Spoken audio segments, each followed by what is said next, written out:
Have you ever noticed that some people can't relax until everyone around them is okay?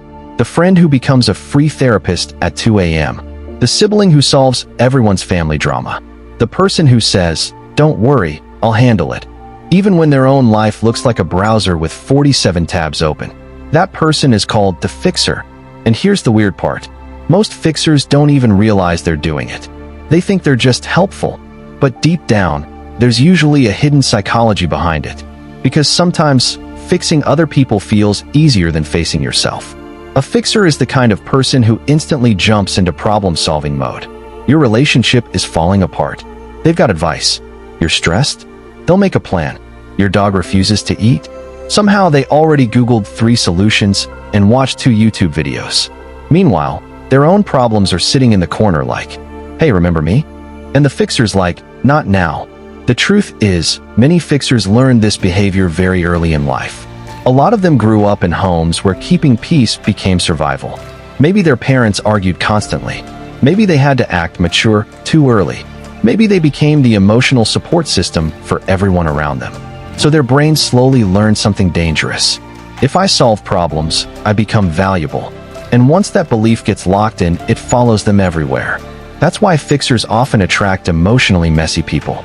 Not because they enjoy chaos, but because chaos feels familiar. You'll notice fixers saying things like, "I can help them change. They're not bad. They're just misunderstood. They just need support." Meanwhile, the other person is basically a walking red flag wearing sneakers. But the fixer stays, because fixing gives them purpose. And honestly, it can feel addictive. When someone depends on you, it creates a strange feeling of importance. You feel needed, useful, wanted. But here's the hidden trap. Fixers often confuse being needed with being loved.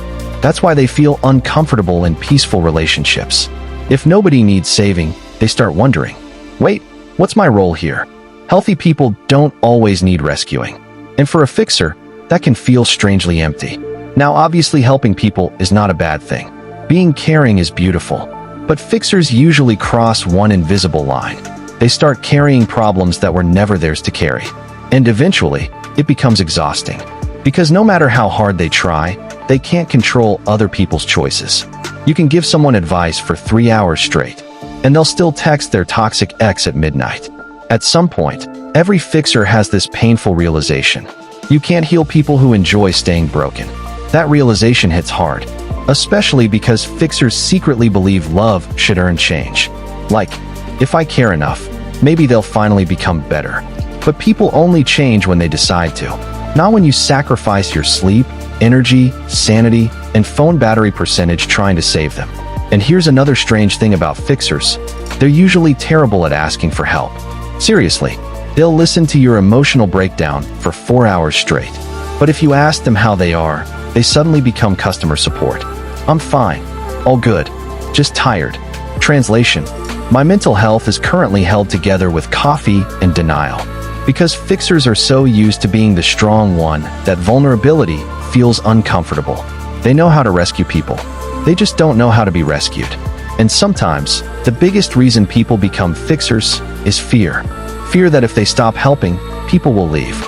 So they overgive, overhelp, overexplain, oversacrifice, until one day they realize something painful. The people they saved the most often appreciated them the least. That's the brutal irony of being the fixer. You give people water while dying of thirst yourself. But healing starts when the fixer understands one important thing. Your worth does not come from saving everybody. You are allowed to rest. You are allowed to say no. And you are allowed to let people solve their own mess sometimes. Because being a good person doesn't mean becoming everyone's emotional repair shop. Real love is not about constantly rescuing people. Sometimes real love is stepping back and letting them grow on their own. And maybe the hardest lesson for every fixer is this. Not every broken thing is your responsibility to repair. Sometimes, the person you need to save first is yourself.